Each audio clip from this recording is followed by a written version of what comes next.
அண்மை செய்தியை பார்த்துக் கொண்டிருக்கிறோம். எம்எல்ஏ பதவியை ராஜினாமா செய்தது குறித்து 4 பேர் மீண்டும் ஜூலை 30ஆம் தேதி விளக்கம் அளிக்க இருப்பதாக தகவல் தெரிவிக்கப்பட்டிருக்கிறது. இது தொடர்பான கூடுதல் விவரங்களோடு இணைகிறார் எமது செய்தியாளர் பிரகாஷ்.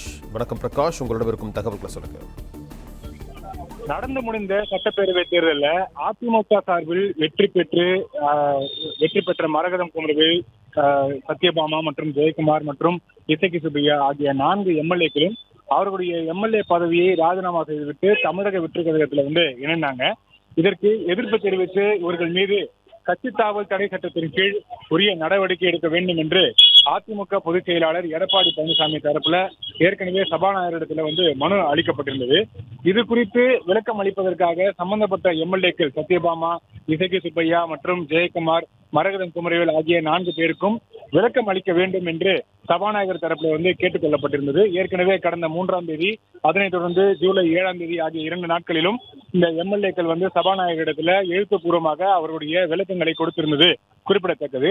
இருந்த போதிலும் அவர்கள் என்ன விளக்கம் கொடுத்தாங்க, அவர்களுடைய விளக்க கடிதத்துல என்னென்ன விஷயங்கள்லாம் குறிப்பிடப்பட்டிருக்கிறது என்பது குறித்த அந்த நகலை தங்களுக்கும் வழங்க வேண்டும் என்று அதிமுக பொதுச் செயலாளர் எடப்பாடி பழனிசாமி தரப்புல சபாநாயகரிடத்துல கோரப்பட்டிருந்தது. இந்த விவகாரம் தற்போது வரைக்கும் நிலுவையில் தான் இருந்து வருகிறது. தொடர்ச்சியாக அதிமுக பொதுச் செயலாளர் எடப்பாடி பழனிசாமி தரப்புல அவரால் நியமிக்கப்பட்ட கொறடா திரு அக்ரி கிருஷ்ணமூர்த்தி சபாநாயகரை அவ்வப்போது சந்தித்து இந்த 4 எம்எல்ஏக்கள் மீது என்ன மாதிரியான நடவடிக்கை எடுக்க இருக்கிறீங்க, கட்சி தாவல் தடை சட்டத்திற்கு இந்த 4 பேர் மீதும் உரிய நடவடிக்கை எடுக்க வேண்டும் என்று தொடர்ச்சியாக அழுத்தம் கொடுத்து வராங்க. இப்படி இருக்கக்கூடிய சூழ்நிலையில் தான் இந்த 4 சட்டமன்ற உறுப்பினர்களையும் நேரில் அழைத்து விசாரிப்பதற்காக சபாநாயகர் திட்டமிட்டிருக்கிறார்.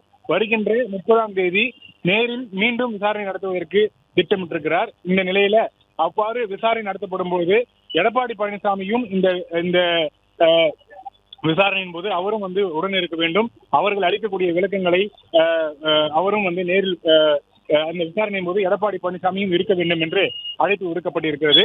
இது தொடர்பாக சட்டப்பேரவை செயலாளர் திருமதி சாந்தி அதிமுக பொதுச் செயலாளர் எடப்பாடி பழனிசாமிக்கு கடிதம் எழுதியிருக்கிறார். அந்த கடிதத்தில் தான் கடந்த 13/5/2026 அன்று அளித்த ஏற்கனவே தகுதி நீக்க அந்த